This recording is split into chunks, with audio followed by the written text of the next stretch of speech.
કે માન છે એના આધારે ક્રોધ, ઈર્ષા, મત્સર બધા રહ્યા છે. અને આપણે વ્યવહાર માર્ગમાં પણ આ જોઈએ છીએ, અને સત્સંગ એટલે કે કલ્યાણના માર્ગે પણ આપણે આ જોઈએ છીએ, પ્રત્યક્ષ દેખાય છે. તમે જો આપણા પરિવારમાં કોઈ માની વ્યક્તિ હોય કે જેને માનની બહુ અપેક્ષા રહેતી હોય, હું શ્રેષ્ઠ છું, હું બુદ્ધિશાળી છું, મારો અભિપ્રાય જ સારામાં સારો છે, મારો અનુભવ વિશેષ છે, એવા પ્રકારનું માન અંતરમાં રહેતું હોય, એને લઈને એમને સતત અપેક્ષા રહ્યા કરે. પણ આપણે જાણીએ છીએ કે પારિવારિક જીવનમાં, સામાજિક વ્યવહારિક જીવનમાં દરેક પ્રસંગે, દરેક સમયે કોઈ એક વ્યક્તિને તો કાયમ માન મળવું શક્ય જ નથી. કારણ કે બધા બુદ્ધિશાળી છે, બધાને પોતપોતાના વિચારો છે. એટલે એનું માન ન પોસાય એટલે ક્રોધિત થઈ જાય. અને ક્રોધમાં એટલે કે આવેશમાં શું થઈ શકે છે એનો અંદાજ રહેતો નથી. આપણે જોઈએ છે કે વ્યવહાર માર્ગમાં તો કામમાંથી એટલે કે આ માનમાંથી ક્રોધ ઉપજે તો એ ક્રોધ થકી પછી કેવા અનર્થો સર્જાય છે. બાપ અને બેટા વચ્ચે, બેટો નોકરી ધંધામાં જોડાઈ ગયા હોય, પછી ફેમિલી બિઝનેસમાં મતભેદ ઊભા થાય, ક્રોધિત પ્રકૃતિ હોય તો મનભેદ થઈ જાય, કોર્ટ કેસીસ થાય. આજે 2-2, 3-3, 4-4 પેઢીથી ઘણા બધા ફેમિલી બિઝનેસીસ એવા છે કે જેમાં આ વિખવાદો થયા છે માન અને ક્રોધને લઈને. અને આજની પેઢીમાં તો એ જ ફેમિલીમાં ઘણા બધા પરિવારજનો એવા છે કે જેની અડધી પોણી જિંદગી કોર્ટના ચક્કરમાં જ પૂરી થઈ જાય છે. તો આવી પરિસ્થિતિનું નિર્માણ થાય છે. ભાઈ ભાઈ વચ્ચે ઝઘડા શરૂ થાય, કોર્ટ કેસીસ થાય, સાસુ વહુ વચ્ચેના પ્રશ્નો એ માનના આધારે જ રહેલા છે કે મને પૂછવું જોઈએ, મને કહીને કરવું જોઈએ, મને આ વાત જણાવી નહીં. નાની નાની બાબતમાં આવા બધા પ્રશ્નો ઊભા થઈ જાય છે.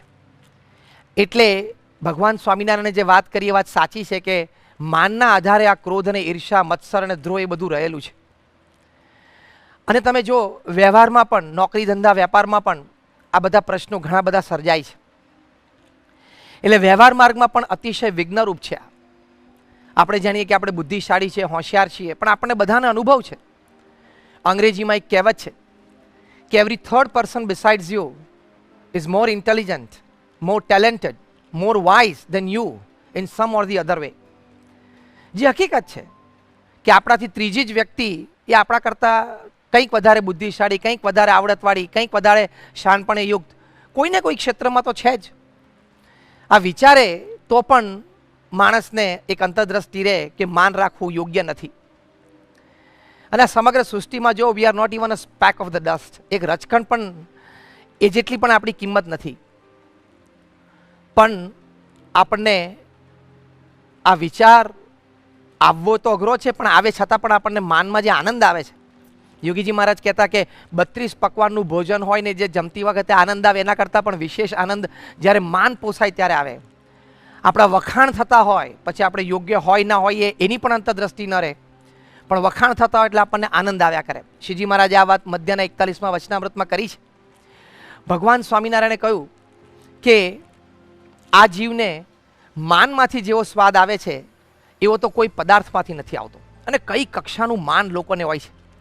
તમે જુઓ, આવા અહમી વ્યક્તિ હોય ને એનું માન એટલે કે અહંકારની ઈચ્છા એ આ બ્રહ્માંડમાં સમાય નહીં ને એટલી હોય છે. રીડર્સ ડાયજેસ્ટે વર્ષો પહેલાં એક આર્ટિકલ લખેલો, બહુ સુંદર મનન એ આર્ટિકલમાં હતું.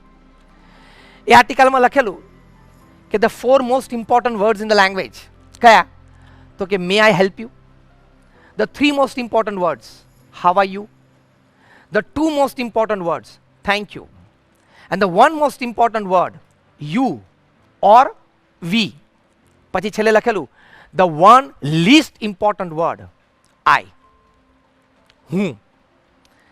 એટલે શાણપણાથી, વિચારથી પણ સજ્જન લોકો માને છે કે આપણો અહમ, આપણું માન ઓછું હોવું જોઈએ. પ્રમુખ સ્વામી મહારાજને એક વખત બ્રહ્મવિહારી સ્વામી એક પત્ર લખ્યો હતો, ઘણા વર્ષો પહેલાંની વાત છે. અને સાહજિક જ એમાં વિનંતી કરી હતી કે આપ આશીર્વાદ આપો છો, લખો છો, એમાં એક અંગ્રેજી વાક્ય લખજો કે આઈ બ્લેસ યુ. પ્રમુખ સ્વામી મહારાજે એમની ઈચ્છા હતી એટલે એક સેવક સંતની મદદ લઈને લખ્યું કે આઈ બ્લેસ યુ. પ્રમુખ સ્વામી મહારાજ કોઈ નેરેટ કરે તો વારાફરતી એક એક અક્ષર લખીને શબ્દ લખી શકતા હતા. લખ્યું પછી પેલા સંતે જોયું તો બધા જ અક્ષરો કેપિટલ હતા, ખાલી આઈ છે એ નાનો હતો, એટલે કે સેકન્ડ આલ્ફાબેટનો ઉપર ટપકાવાળો આઈ હતો. એટલે સાહજિક જ પેલા સંતે કીધું કે બાપા, અંગ્રેજી વ્યાકરણનો એવો નિયમ છે કે કોઈ પણ વાક્યની તમે શરૂઆત કરો તો એનો પહેલો જે શબ્દ, એનો પહેલો અક્ષર હોય ને એ કેપિટલ લખવો પડે. એટલે આઈ તમે જે નાનો લખ્યો છે ને કેપિટલ હોવો જોઈએ. પ્રમુખ Swami Maharaj, his life long wisdom, એમના શાણપણામાંથી એક સુંદર સત્સંગની સમજણ તે વખતે આપી. સ્વામી કે હું જાણું છું કે પહેલો અક્ષર કેપિટલ હોવો જોઈએ, પણ આપણે સત્સંગમાં આઈ નાનો રાખો, અહમ ઓછો રાખો, એ પ્રમુખ સ્વામી મહારાજને કહેવું હતું. તો જો ભગવાન સ્વામિનારાયણ આપણને આ વાત કરી છે, ગુણાતીત સત્પુરુષોએ આપણને આ વાત કરી છે કે આપણે આપણા જીવનમાં આય ઓછો રાખવો અને નાનો રાખવો, તો આપણને જીવનમાં ઘણી બધી ઉપલબ્ધિ, ઘણી બધી પ્રગતિ વ્યવહારિક માર્ગે અને આધ્યાત્મિક માર્ગે એ થઈ શકે છે. એટલે એક શાણપણાનો વિચાર છે એ આપણે રાખીએ તો પણ આપણું ધીમે ધીમે માન ઓછું થાય. હેરી એસ ટ્રુમેન અમેરિકાના પ્રેસિડેન્ટ બન્યા ત્યારે એમણે પ્રથમ પ્રેસિડેન્શિયલ સ્પીચમાં બહુ જ સુંદર વાત કરી. એમણે કહ્યું કે when you become the president of America, you get the 21 gun salute and all other kinds of respects. But at that time, you have to think that this salute, this respect is not for the president, but for the presidency. કેટલો સુંદર વિચાર છે. આવા વિચારથી પણ આપણે ધીમે ધીમે એ માન ઉપર આપણો કાબુ રાખી શકીએ છીએ. એમણે કહ્યું કે આ સન્માન તો પ્રમુખ પદને છે, પ્રમુખને નથી.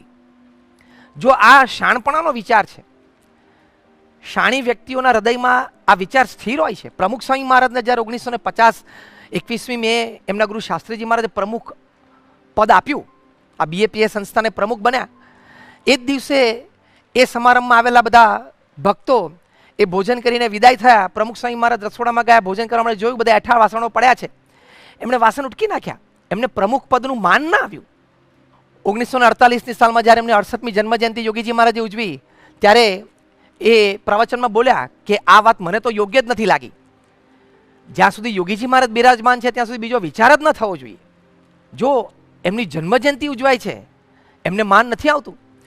જે વ્યક્તિને પ્રમુખ બનાવે એ દિવસે એ વાસણ ઉટકી શકતી હોય, એમની પ્રથમ જન્મજયંતિ ઉજવાય તે દિવસે એ વ્યક્તિ પોતાના ગુરુને જ આગળ કરી શકતા હોય અને પોતાના પ્રસંગ ગમ્યો નથી એવું સ્પષ્ટ કહી શકતા હોય. લંડનમાં સુવર્ણ તોલા ઉજવાય, આજે નહીં, આજથી 35 વર્ષ પહેલાં 85ની સાલમાં, ત્યારે નમ્રતાથી આ શબ્દો એમના હૃદયમાંથી બહાર આવતા હોય, ત્યારે સમજવું કે વ્યક્તિને કોઈ પણ પ્રસંગે કોઈ પણ દરજ્જાનું માન મળે છે, એ વ્યક્તિને માન સ્પર્શી શકતું નથી. તો આવા વિચારો, આવા પ્રસંગો આપણા ગુરુહરિના એ આપણે વારે વારે મનન કરીએ તો આપણને ખ્યાલ આવે કે આપણે પણ જ્યારે જ્યારે કોઈ આવો પ્રસંગ વ્યવહારિક રીતે પણ આપણને બનતો હોય ત્યારે આપણે માન રહિત વર્તી શકીએ છીએ. આ વિચારની બહુ કિંમત છે. અને ભગવાન સ્વામીને લખ્યું કે જેને કલ્યાણને ઈચ્છવું, એટલે કે જે મોક્ષ માર્ગે ચાલ્યા છે, જેને આત્યંતિક કલ્યાણ જોઈએ છે, એને સેવા ભક્તિ કરતા કરતા કોઈ પણ પ્રકારનો અધિકાર મળે, સત્તા મળે, પણ એનું માન આવવા દેવું નહીં. અને જો માન આવ્યું તો પડતી શક્ય છે. શેખજીને માન આવ્યું, આપણે પ્રસંગ જાણીએ છીએ. ભગવાને એમને અધિકાર આપ્યો, ભગવાને એમને ઐશ્વર્ય આપ્યું, તે સત્સંગમાંથી પાછા પડી ગયા. કોણ? સહજાનંદ.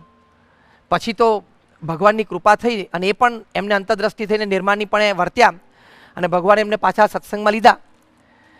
પણ જો માનથી સત્સંગમાં મોટો ધક્કો લાગી ગયો, પૂર્ણાનંદ સ્વામીને આસન ન મળ્યું અને સત્સંગમાંથી ધક્કો લાગી ગયો અને કલ્યાણના માર્ગથી વિચલિત થઈ ગયા. પવિત્રાનંદ સ્વામીને આણંદમાં સંધ્યા આરતી સમયે પોતાના ઈચ્છા પ્રમાણે ધૂન ન થઈ તો માન ઘવાયું અને ડિસ્ટર્બ થઈ ગયા અને સત્સંગમાંથી એકદમ આમ ધક્કો લાગી ગયો. પછી તો અંતરદ્રષ્ટિ થઈ અને નિર્માણીપણે વર્ત્યા અને ભગતજી મહારાજની કથા વાર્તા સાંભળી અને પાછા સ્થિર થયા. તમે જો અલયા ખાચરને માનભંગ થયો, ભગવાને એક ચરિત્ર કહ્યું અને સત્સંગમાંથી જતા રહ્યા અને કલ્યાણમાં વિઘ્ન થયું. નિર્વિકલ્પાનંદ સ્વામીને મુક્તાનંદ સ્વામીની મોટપ અને પ્રશંસા સહન ન થઈ, વડોદરામાં સભા જીતીને આવ્યા ને અને એ સત્સંગમાંથી વિમુખ થયા.